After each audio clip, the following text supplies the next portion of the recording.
Your car isn't an asset. It's a subscription service with a kill switch, and the reason you're trapped started 15 years ago. With a smile, a handshake, and a government program called Cash for Clunkers. They told you they were saving the planet. They lied.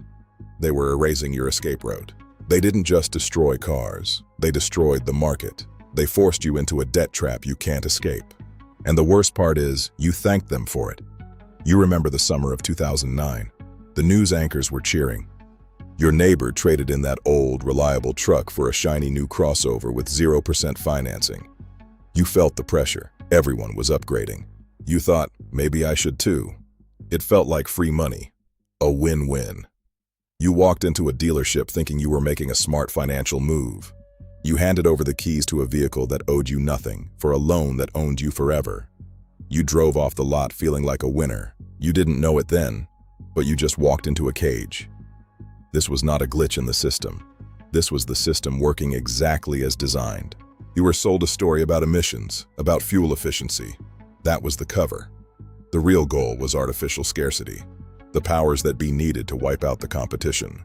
They needed to destroy millions of paid-off, reliable, mechanical vehicles.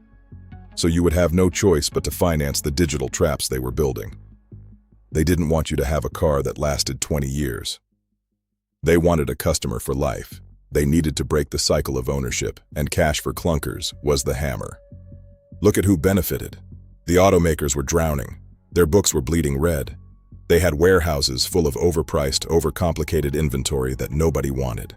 The government stepped in not to help you, but to bail them out using your tax dollars to buy their mistakes. Dealerships became the executioners. They took your trade-in, and instead of reselling it, they were forced by law to kill it. Sodium silicate, that was the weapon. They poured liquid glass into the engine, ran it until the bearings fused, and turned good metal into scrap in seconds. Metal screaming against metal. They murdered millions of lifeboats so you'd be forced onto their sinking ship. But it gets worse. They didn't just crush the old cars. They fundamentally changed what a car is. The vehicle you're forced to buy today isn't a machine. It's a computer on wheels, and you don't own the code. By removing millions of cheap cars from the supply chain, they manipulated the entire market. The floor fell out.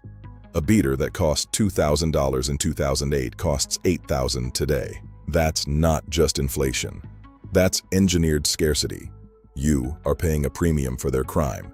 Every time you look at used car prices, you're looking at the receipt for Cash for Clunkers. Here's the part nobody tells you. Modern cars are designed to fail. Planned obsolescence is baked into the software. A sensor trips, the car goes into limp mode, and you're held hostage by the dealer. You can't fix it. The tools are locked behind proprietary paywalls. The parts are paired to the VIN. You try to swap a module from a junkyard? The car bricks itself. Right to repair is dead because they killed the cars that didn't need it. They created a world where you are legally forbidden from fixing your own property. You are a user, not an owner. And this is where it becomes dangerous. Your car is watching you. Telematics. Every mile, every speed, every hard brake is uploaded to the cloud. Insurance companies are already using this data to jack up your rates. But the control goes deeper. Connected services mean a remote kill switch.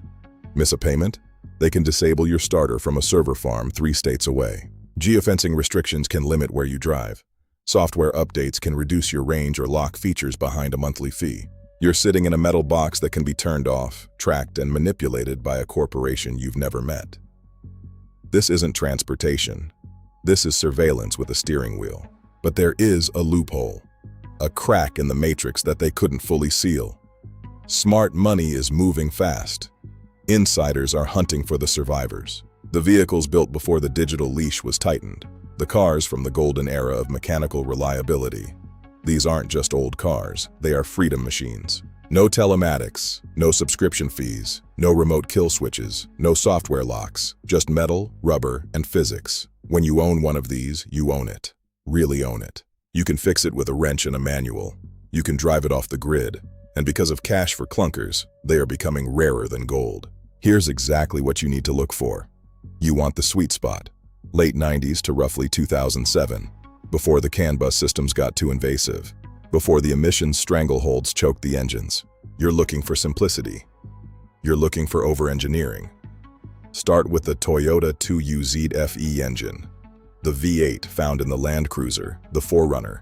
and the Tundra from 2000 to 2007. Cast iron block. Indestructible.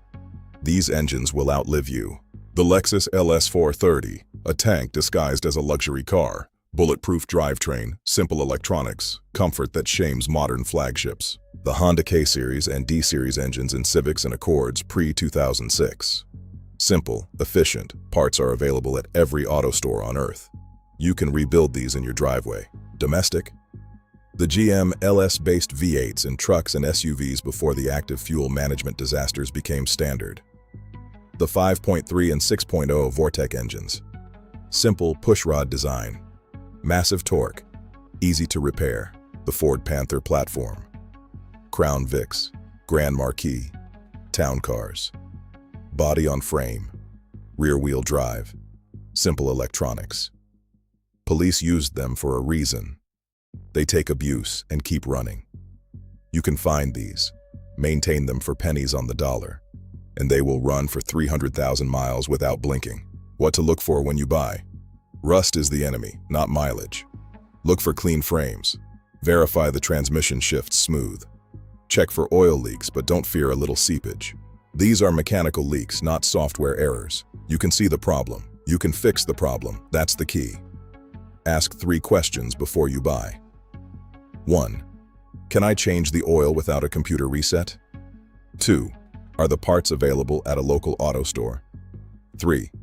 Does it start with a physical key? If the answer is yes, you're holding a ticket to freedom.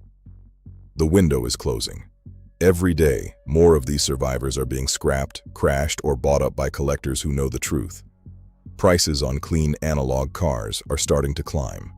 The market is waking up. People are realizing that a paid-off 2005 truck is worth more than a financed 2024 model that can be disabled by an update. Once the masses catch on, you'll be priced out. The smart move is to secure your analog asset now. Get out of the debt cycle. Get out of the surveillance grid. Buy a car that works for you, not against you. Cash for Clunkers tried to wipe these out. Don't let them win. Find one. Buy it. Keep it running. This is how you take back control. I want to know where you stand. Are you still trapped in a monthly payment for a car that spies on you? Or have you broken free and gone analog? Drop your daily driver in the comments. Let's see who's still playing their game and who's already won. And if you think I'm wrong, tell me why you trust a corporation with a kill switch over your own freedom. Cash for Clunkers was just the beginning. The same playbook is being used right now to lock down something even more important than your car. They're coming for your home energy, your appliances, and your ability to live off the grid. The digital trap is expanding, and if you don't see the signs, you'll be locked out of your own life. Click here to see how they're turning your house into a subscription service and what you can do before the switch is flipped.